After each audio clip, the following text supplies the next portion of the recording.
जय हिंद साथियों, स्वागत है आप सभी का आज की इस महत्वपूर्ण क्लास में, जिसमें हम चर्चा करने जा रहे हैं स्पेस से जुड़ी हुई एक महत्वपूर्ण खबर के बारे में।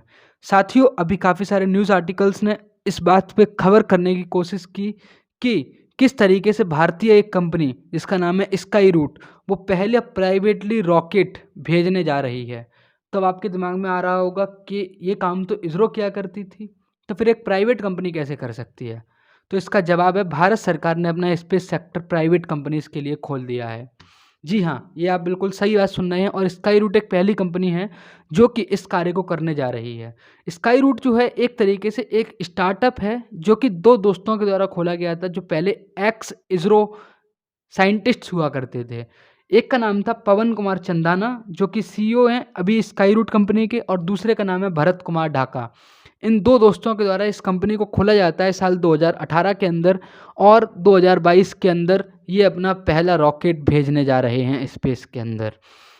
इन्होंने इस मिशन का नाम मिशन प्रारंभ रखा है, जैसा कि आप इस मीडिया की न्यूज़ पर हेडलाइंस देख सकते हैं कि Mission Prarambh Skyroot Aerospace to launch Vikram S from Sriharikota on November 15।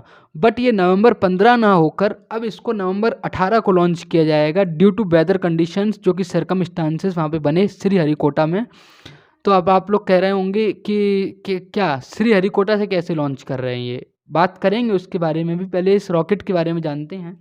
तो अर्लियर क्या था, ये जो कंपनी के सीईओ हैं वो जाते हैं इसरो के चेयरमैन एस सोमनाथ जी के पास।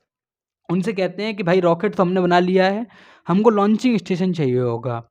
तो गवर्नमेंट के साथ वो टॉक में आते हैं, जो कि सीईओ होते हैं। तो इसरो के चेयरमैन जो होते हैं एस सोमनाथ जी, और जो हमारे minister of science and tech Jitendra Kumar ji हैं, तो उनके साथ जब बातचीत चल रही होती है, तो बातचीत में ये निकल के आता है कि हम आपको श्रीहरिकोटा जो है वो लॉन्चिंग स्टेशन आपको प्रोवाइड कराएंगे, आपको रॉकेट को लॉन्च करने के लिए। तो अब आपके दिमाग में आ रहा होगा कि श्रीहरिकोटा, तो ये आप देख सकते हैं तस्वीर में, ये श्रीहरिकोटा कुछ आंध्र प्रदेश में है, ईस्टर्न कोस्ट पे है, तमिलनाडु के आसपास, कर्नाटका में। ये ईस्टर्न कोस्ट पे एक इंडिया का इसरो का स्पेस लॉन्चिंग स्टेशन है, जिसको नाम दिया गया है श्रीहरिकोटा, श्रीहरिकोटा। और ये जो है यहाँ से इसरो जो है अपने रॉकेट्स को लॉन्च किया करती है। तो इसी लॉन्चिंग स्टेशन का इस्तेमाल ये कंपनी भी करने जा रही है, स्काई रूट कंपनी। 18 नवंबर को 11:30 बजे ये अपना रॉकेट लॉन्च कर रहे होंगे इसी सेम स्टेशन से। और इस स्टेशन के जैसे एक तरीके से ये किराए के रूप में इस्तेमाल कर रहे हैं कि साहब, कि ऐसे आप मान को कि गाड़ी हमारी है, लेकिन जिस रोड पर हम चलाने जा रहे हैं उस गाड़ी को, वो आपकी है। तो ऐसे करके आप इस बात को समझो कि मतलब गाड़ी हमारी है, ठीक है। और जैसे गाड़ी से आप यहाँ पे समझ सकते हैं कि रॉकेट इनका है, लेकिन जिस रोड पर हम चलाएंगे या जिस स्टेशन पर हम लॉन्च करेंगे वो सरकारी है। तो सरकारी और प्राइवेट कंपनीज दोनों के साथ ये एक तरीके का कोऑर्डिनेशन देखने को मिल रहा है यहाँ पर, कि प्राइवेट पब्लिक पार्टनरशिप देखने को मिल रही। पार्टनरशिप नहीं कहेंगे, हालांकि ये किराए पे ले रहे हैं, लीज पे ले रहे हैं उस 1-2 घंटे के लिए, जब तक कि प्रक्षेपण करेंगे।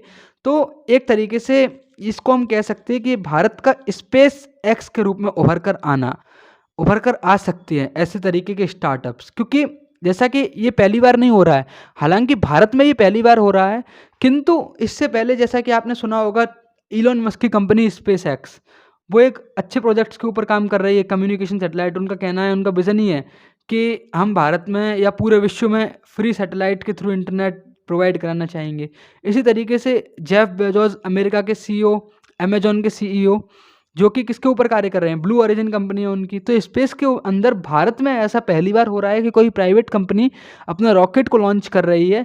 लेकिन ऐसा यूएस में पहले से ही चलता हुआ आ रहा है, क्योंकि इलॉन मस्क इसके एक जिंदा एग्जाम्पल हैं, और आपके जेफ बेजोस जो ब्लू ओरिजिन के मालिक हैं, वो भी ये कार्य कर चुके हैं पहले से। तो भारत में इस तरीके की टेक्नोलॉजी और प्राइवेट कंपनीज का स्पेस में साथ बढ़ना, इसरो के ऊपर जो भी दबाव रहता है वो थोड़ा सा कम होगा, और साथ ही साथ स्पेस के अंदर कंपटीशन जो होगा वो एकदम इंक्रीज होगा।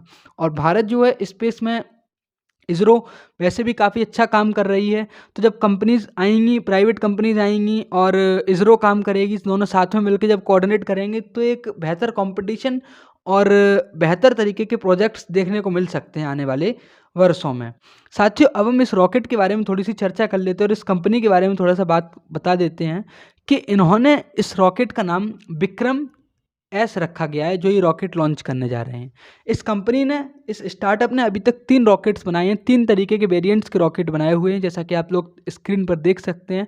पहला रॉकेट विक्रम 1 जो कि छोटा है थोड़ा सा, उसके बाद विक्रम 2 उसकी लेंथ थोड़ी सी बड़ी होती है, और तीसरा विक्रम 3 जिसमें ये 4 आपको सेमी सॉलिड ये रॉकेट्स दिखाई दे रहे होंगे नीचे। ये विक्रम 1, विक्रम 2, विक्रम 3 ये तीनों सीरीज़ हैं।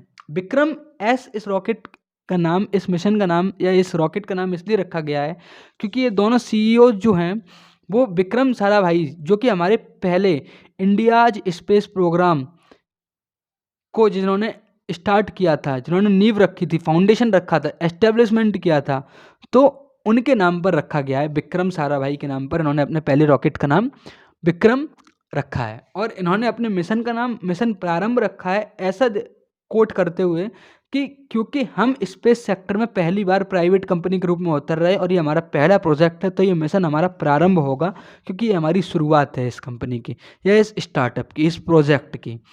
अब ये कंपनी कब से आई साल, अगर हम इनके 3 वेरिएंट्स इन्होंने निकाले हैं, विक्रम 1, विक्रम 2 और विक्रम 3।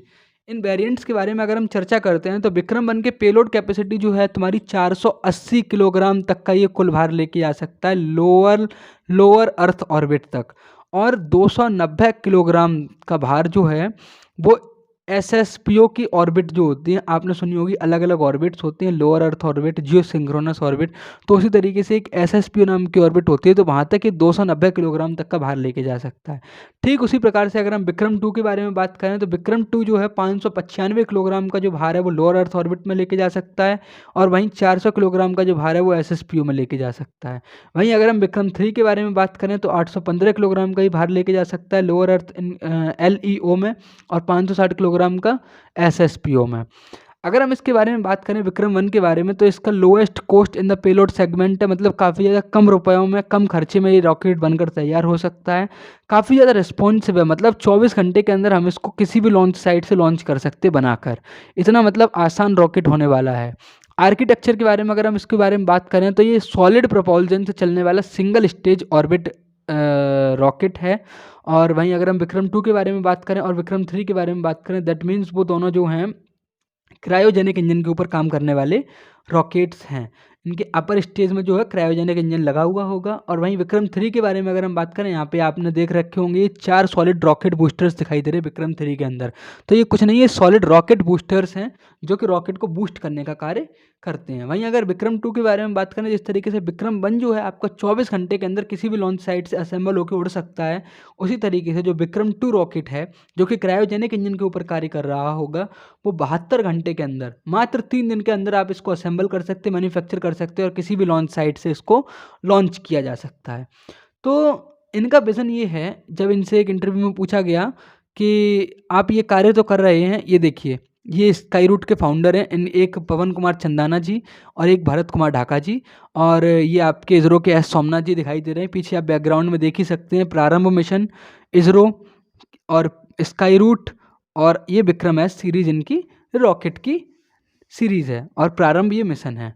तो ये आप देख ही सकते हैं। इसके बाद अगर हम इसके बारे में और जानने की कोशिश करें, इनका मिशन ये है कि जिस तरीके से हम लोग आज कैब हायर करते हैं, ओला उबर हायर करते हैं, उसी तरीके से एक फेज़ ऐसा भी आएगा जब लोग रॉकेट्स को भी हायर करा करेंगे, और ये इसी विज़न के ऊपर कार्य कर रहे हैं। और ये इन्होंने अपने रॉकेट्स को काफ़ी ज़्यादा सस्ता रखा है ताकि लोग जो है, जैसे कि आपने अभी खबरों में सुना होगा कि ब्लू ओरिजिन के जो अमेजॉन के फाउंडर जेफ बेजोस हैं, तो वो अभी एक फ़्लाइट पे गए हुए थे, मैडन फ़्लाइट पे गए हुए थे स्पेस को एक्सप्लोर करने के लिए।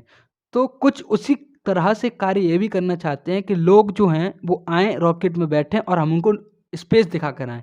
जिस तरीके से ये लोग को कैब बुक किया करते हैं, उसी तरीके से लोग रॉकेट्स को भी बुक करें, अपने प्रोजेक्ट्स को हमारी सैटेलाइट्स के थ्रू भेजें, और एक प्राइवेट कंपनीज आएँ, वो अपना सैटेलाइट्स को कुछ भेजें। स्टूडेंट्स जो यूनिवर्सिटीज़ में पढ़ रहे हैं, वेरियस प्रोजेक्ट्स के ऊपर कार्य कर रहे हैं, तो थोड़ा सा सस्ता हम रखेंगे अपना इस प्रोजेक्ट को, और ताकि लोग हमसे जुड़ें और स्पेस के ऊपर स्पेस को एक्सप्लोर किया जा सके, ईजीली एक्सप्लोर किया जा सके, अपने अपने मिशंस को बढ़ाया जा सके। ये आप स्काई रूट कंपनी के बारे में देख पा रहे होंगे।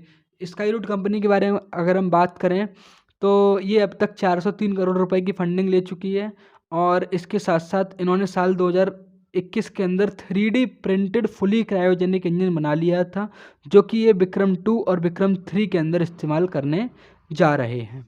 इन्होंने काफ़ी तरीके से अच्छे काम किए हैं, तो ये हम इसको कह सकते हैं कि एक भारत का स्पेस एक्स के रूप में उभर कर आना और भारत के लिए एक नया सेक्टर में एंट्री लेना कि प्राइवेट सेक्टर्स, प्राइवेट कंपनीज भी इस कदम में कदम से कदम ताल मिला के बढ़ेंगे और स्पेस सेक्टर एक जनरली बूस्ट होगा हमारा। साथियों, अगर आपको वीडियो पसंद आई हो तो वीडियो को लाइक कीजिएगा। जय हिंद।